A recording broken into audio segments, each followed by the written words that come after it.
Salutations à tous, ici Lucille. Je fais partie d'une équipe de tournage vidéo qui s'appelle Vox Milo, faite avec la mission locale de Thiers. Aujourd'hui, on attaque la 3e semaine de confinement. On est le mardi 7 avril.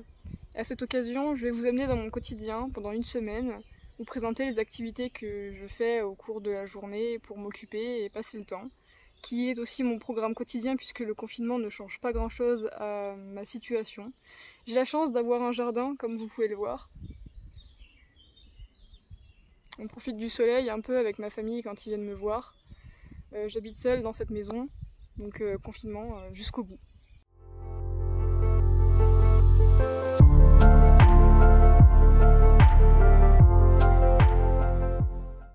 Malgré le magnifique temps qu'on a dehors, je passe la plupart de mes journées à l'intérieur, où je dessine sur mon ordinateur, mais aussi sur papier.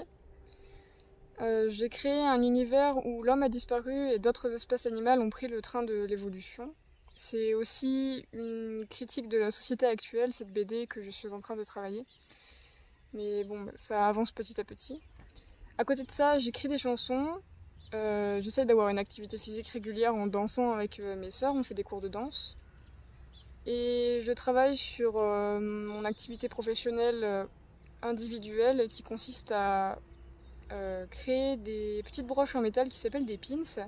Du coup, je les design et j'essaye actuellement de trouver une alternative aux pins au métal, donc qui est des illustrations sur bois. Et donc les designs que j'ai déjà faits, il va falloir que je les refasse sur ordinateur et donc je vais les travailler aussi.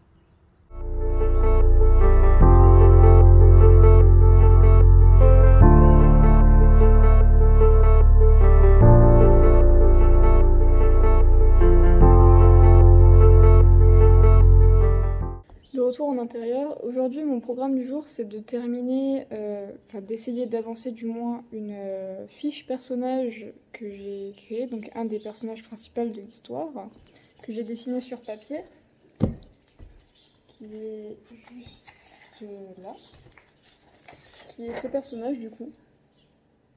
Voilà. C'est un Pégase qui est né de mutations génétiques radioactives, en fait l'espèce est née comme ça.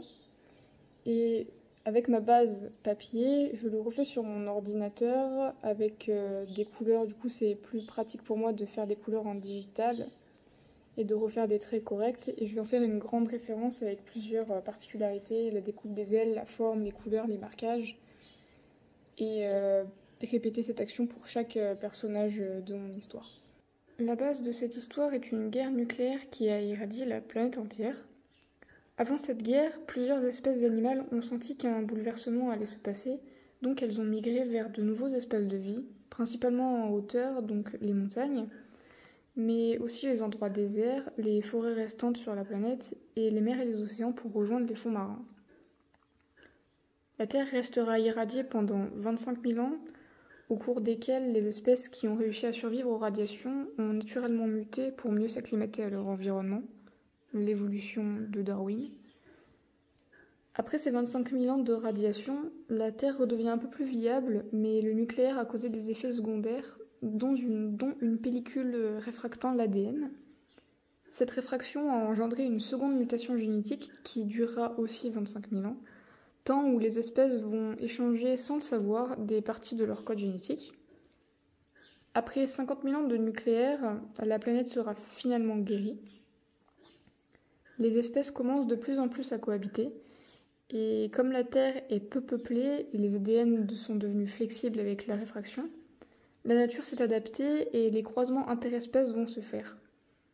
On remarque aussi un développement de l'intelligence chez certaines espèces qui ont évolué comme l'homme a évolué du primate, alors que d'autres primates n'ont pas changé avec l'évolution. L'univers que j'ai créé se passe 100 000 ans après la disparition des êtres humains.